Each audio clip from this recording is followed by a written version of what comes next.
తెలంగాణలో గత ప్రభుత్వ అక్రమాలు ఒక్కటొక్కటిగా బయటపడుతున్నాయి. మిషన్ భగీరథలో భారీ స్కామ్ వెలుగు చూసినట్లు తెలుస్తోంది. ఇంట్రా విలేజ్ వర్క్స్ లో పెద్ద ఎత్తున గోల్మాల్ జరిగిందని ఆరోపణలు వినిపిస్తున్నాయి. సుమారు 6 నుంచి 7 వేల కోట్ల రూపాయల ప్రజాధనం వృధా అయినట్లు అనుమానాలు వ్యక్తమవుతున్నాయి. నల్లాలు పైప్ లైన్లు వేయకుండానే బిల్లులు వసూలు చేశారనే నిజాలు బయటపడుతున్నాయి. మెటీరియల్ విషయంలోనూ అవకతవకలు జరిగాయని ఆరోపణలు వినిపిస్తున్నాయి. దీంతో మండలానికి ఒక గ్రామంలో చొప్పున విచారణకు సీఎం ఆదేశించినట్లు సమాచారం.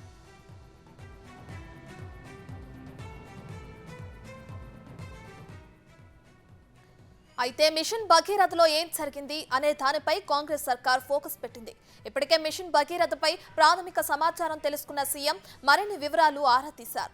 వేల కోట్ల రూపాయలు ఖర్చు చేసిన మిషన్ భగీరథ ప్రాజెక్టులో ఏం పనులు చేశారు, అప్పులు ఎక్కడి నుంచి తెచ్చారు, ఎవరెవరికి ఆ కాంట్రాక్టు పనులు అప్పగించారు, ఇప్పటి వరకు వారికి చేసిన చెల్లింపులెంత, మిషన్ భగీరథతో పాటు ఇంటింటికి ఇంటర్నెట్ పేరుతో వేసిన ఫైబర్ గ్రిడ్ ఏమైంది, అసలు అంత మొత్తం ఖర్చు అవుతుందా అనే పూర్తి వివరాలను సమర్పించాలని అడిగినట్లు తెలుస్తోంది.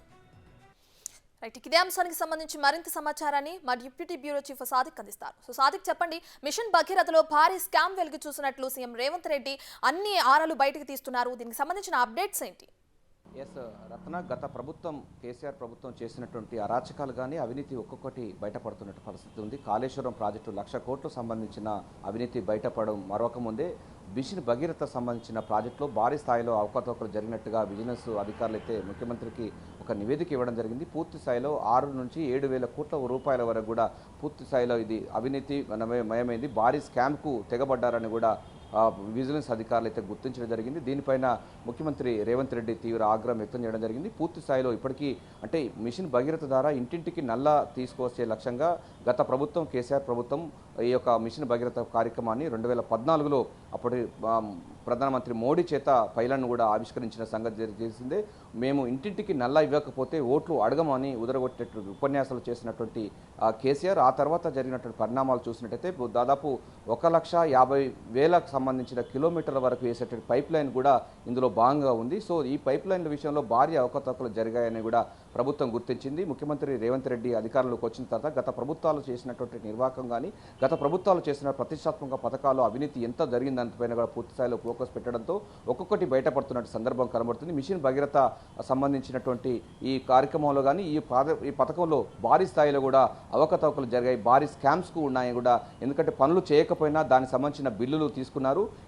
ఇంట్రా విలేజ్ వర్క్ సంబంధించినటువంటి దాంట్లో చూసినట్లయితే పైపులు వేయకున్నా కూడా పైపులకు సంబంధించిన బిల్లుస్ తీసుకున్నటువంటి దుర్మార్గంగా వ్యవహరించారని కూడా సీఎం రేవంత్ రెడ్డి ఆగ్రహం వ్యక్తం చేశారు. పూర్తి స్థాయిలో కూడా ఒక గ్రామానికి ఒక మండలానికి ఒక గ్రామాన్ని తీసుకొని అట్లా పూర్తి స్థాయిలో విచారణ ఆదేశాలు జారీ చేయడం జరిగింది. సమగ్ర విచారణ కూడా ప్రభుత్వం సిద్ధంగా ఉన్నట్టు చెప్తుంది. దాదాపుగా 50,000 కోట్ల రూపాయలకు సంబంధించినటువంటి ఈ ప్రాజెక్టు ద్వారా ప్రజల్లో తీవ్రమైనటువంటి అంశం కూడా ఉన్నది. సో ఈ నేపథ్యంలో దీంతో భారీ స్థాయిలో అవకతవకలు జరిగాయి. కొన్ని పనులు చేయలేదు, పనులు చేయకుండా కూడా బిల్లులు తీసుకునే పరిస్థితి ఉంది. మరికొన్ని పనులు కూడా చేసిన అంటే కొనుగోలు చేసినట్టు పైప్ లైన్ కూడా నిరుపయోగంగా ఇంకా గ్రామాల పరిస్థితి ఉంది. ఇంటింటికి నల్ల సంబంధించిన విషయాలు అన్నది అందరి ద్రాక్షగా ఉంది. గత ప్రభుత్వాలు అంటే కాంగ్రెస్ ప్రభుత్వంలో ఉన్నప్పుడు ఆర్డబ్ల్యూ స్కీమ్ ఉంటుంది. దాని ద్వారా సంబంధించినటువంటి ట్యాంక్స్కే మిషన్ భగీరథ కలర్ వేసి మిషన్ భగీరథ అని పేరు పెట్టారు తప్ప నీరు ఎక్కడ ఇవ్వలేదనే అంశం కూడా ప్రభుత్వం గుర్తించింది. సో సమగ్రమైన విచారణ జరిపితే దీంట్లో ఎవరున్నారు, ఎవరికి ఈ యొక్క కాంట్రాక్టులు అప్పచెప్పారని కూడా తేటతెల్లమయ్యే అవకాశం ఉంది.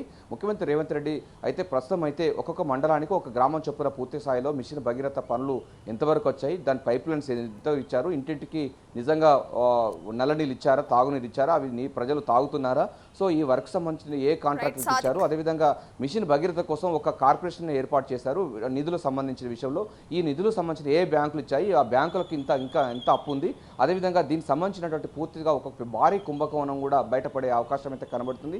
ఇంటర్నల్గా బిజినెస్ రిపోర్ట్ మాత్రం చాలా విస్తుపోయేటువంటి నిజాలు కూడా బయటపెట్టడం జరిగింది. దాదాపు 6 నుంచి 7,000 కోట్ల రూపాయలకు సంబంధించినటువంటి విలేజ్ ఇంట్రా వర్క్ సంబంధించి దానిలో భారీ గోల్మాల్ జరిగినట్టుగా విజిలెన్స్ అధికారులు అయితే సీఎం రేవంత్ రెడ్డికి ఒక నివేదిక అయితే ఇచ్చారు. రత్న, రైట్ సాదిక్, అయితే మిషన్ భగీరథ పనులు పూర్తి కాకుండా 2018లో ఓట్లు అడగబోమని బీఆర్ఎస్ ప్రభుత్వం చెప్పింది. దాని తర్వాత ఎలక్షన్స్ వచ్చాయి, మళ్ళీ బీఆర్ఎస్ ప్రభుత్వం అధికారంలోకి వచ్చింది, కానీ పనులు మాత్రం పూర్తవలేదు ఇప్పటికి కూడా. దీన్ని చూసుకుంటే అటు మొన్నటి వరకు చూసుకుంటే కాళేశ్వరం, ఇప్పుడు చూస్తే మిషన్ భగీరథ. ఏదేమైనప్పటికీ ఇప్పుడు దీనికి సంబంధించి ఒక్కొక్క మండలానికి సంబంధించి ఒక గ్రామం చొప్పున విచారణ చేయాలని సీఎం రేవంత్ రెడ్డి కూడా ఆదేశించినట్లు తెలుస్తుంది. ఈ విచారణ ఏ విధంగా ఉండబోతుంది, దీనికి సంబంధించిన డీటెయిల్స్ ఏంటి సాదిక్? ఎస్ రత్న, ప్రభుత్వం ముఖ్యమంత్రి రేవంత్ రెడ్డి అయితే చాలా సీరియస్గా ఉన్నారు. ఎందుకంటే లక్షల కోట్లు సంబంధించినటువంటి ప్రజాధనాన్ని దుర్వినియోగపరిచారు, కాంట్రాక్టులకు దోచిపెట్టారు, తద్వారా వారు కూడా కమిషన్లు పొందారని కూడా కాంగ్రెస్ పార్టీ మొదటి నుంచి చెప్తున్నది. అదే నిజమవుతున్న పరిస్థితి కనబడుతుంది. మన కాళేశ్వరం ప్రాజెక్టులో 1,00,000 కోట్లకు సంబంధించిన మేడిగడ్డ పిల్లల కుంగివేత, ఆ తర్వాత పరిణామాలు, దాని తర్వాత విజిలెన్స్ రిపోర్ట్స్ చూసినట్టయితే విస్తుపోయే నిజాలు చేస్తున్నది. గత ప్రభుత్వాలు చేసినటువంటి ప్రభుత్వ పథకాల్లో డొల్లతనం అంతా కూడా బయటపడుతున్న పరిస్థితి కనబడుతుంది. అందులో భాగంగా మిషన్ భగీరథ అంటే రత్న దీంట్లో 1,50,000 కిలోమీటర్ల వరకు వేయాల్సినటువంటి పైప్ లైన్లో ఏవి మాత్రం వేయలేని పరిస్థితి ఉంది. గత ప్రభుత్వం అంటే కాంగ్రెస్ ప్రభుత్వంలో RWS రూరల్ వాటర్ స్కీమ్ అనే ఒక స్కీమ్ ఉండేది. దానికి సంబంధించిన ప్రతి ఊరికి కూడా నల్ల నీళ్లు ఉండేట సదుపాయం ఉండేది. కేవలం ఆ వాటర్ ట్యాంకులకు కలర్లు వేసి మిషన్ భగీరథ పేర్లు పెట్టుకున్నారు. ఓవర్ హెడ్ ప్రాజెక్ట్ సంబంధించిన వాటికి పెట్టారు తప్ప దీనికి సంబంధించిన పనులు ఏం జరగలేదు. అయినప్పటికీ బిల్లులు వసూలు చేశారు. అందుకోసం ఇది పూర్తి స్థాయిలో కూడా ఒక సైంటిఫిక్గా విచారణ జరిపితే మొత్తం బయటపడుతుందని కూడా ముఖ్యమంత్రి రేవంత్ రెడ్డి భావిస్తున్నారు. అందుకోసం ఒక మండలంలో ఒక గ్రామాన్ని మీరు పారామీటర్ తీసుకొని అక్కడ జరిగిన పనులు ఏమిటి, పనులు ఎంతవరకు వచ్చాయి, గతంలో ఉన్నటువంటి RWS పనులు ఎట్లా ఉండేది, మిషన్ భగీరథ ద్వారా ఎంత ఏ మేరకు పైప్ లైన్ వేశారు, ఇంటింటికి నల్ల వేసారా వేయలేదా, వాటి ప్రజలు తాగుతున్నారా లేదా దానికి ఎంత ఖర్చు అయింది తదితర మొత్తం అన్నట్టు ఒక ర్యాండమ్గా ఒక గ్రామాన్ని కనుక మనం పైలట్ ప్రాజెక్టుగా తీసుకున్నట్టయితే మొత్తం రాష్ట్ర వ్యాప్తంగా దీనిలో అవకతవకలు బయటపడే అవకాశం ఉంది. అందుకోసం ఒక మండలంలో ఒక గ్రామాన్ని పారామీటర్ తీసుకొని దానికి సంబంధించిన విచారణ జరిపించాలని కూడా విజిలెన్స్ అధికారులకు ఆదేశాలు జారీ చేయడం జరిగింది. దీనిపైన సమగ్ర విచారణ కూడా ప్రభుత్వం ముందుకు పోతున్నట్టుగా అర్థమవుతుంది. సో భారీ అవకతవకలు జరిగాయి. మిషన్ భగీరథ అన్నది డొల్లతనం అని కూడా స్పష్టంగా అర్థమవుతుంది. సో 50,000 కోట్లకు సంబంధించినటువంటి ఈ ప్రాజెక్టు ప్రధానమంత్రి మోడీ చేత ఆవిష్కరించిన ప్రాజెక్టు నిరుపయోగం మారింది. కాళేశ్వరం ప్రాజెక్టు ఏ విధంగా అయితే ప్రజలకు నిరుపయోగంగా మారిందో అదే తరహాలో మిషన్ భగీరథ సంబంధించినటువంటి ప్రాజెక్టులో కూడా అవినీతి జరిగింది. ఆ 7,000 కోట్ల రూపాయలకు సంబంధించినటువంటి గోల్మాల్ జరిగింది. ఇంట్రా విలేజ్ వర్క్లో భారీ కుంభకోణం జరిగింది. మిషన్ భగీరథ సంబంధించిన పైప్ లైన్లు వేయకుండా పైప్ లైన్ వేసినట్టుగా ఆ బిల్లుస్ తీసుకున్నారు.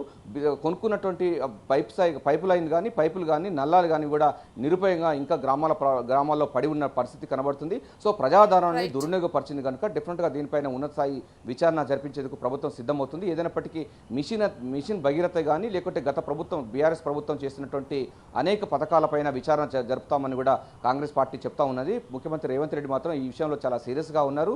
మిషన్ భగీరథ యొక్క డొల్లతనాన్ని ప్రజలకు బయటపెట్టి కేసీఆర్ చేసినటువంటి అవినీతిని బయటపెట్టేందుకు పూర్తి స్థాయిలో కూడా సమగ్ర విచారణకు ఆదేశించే అవకాశం అయితే కనబడుతుంది. Ratna, vote. Right, thank you Sadiq.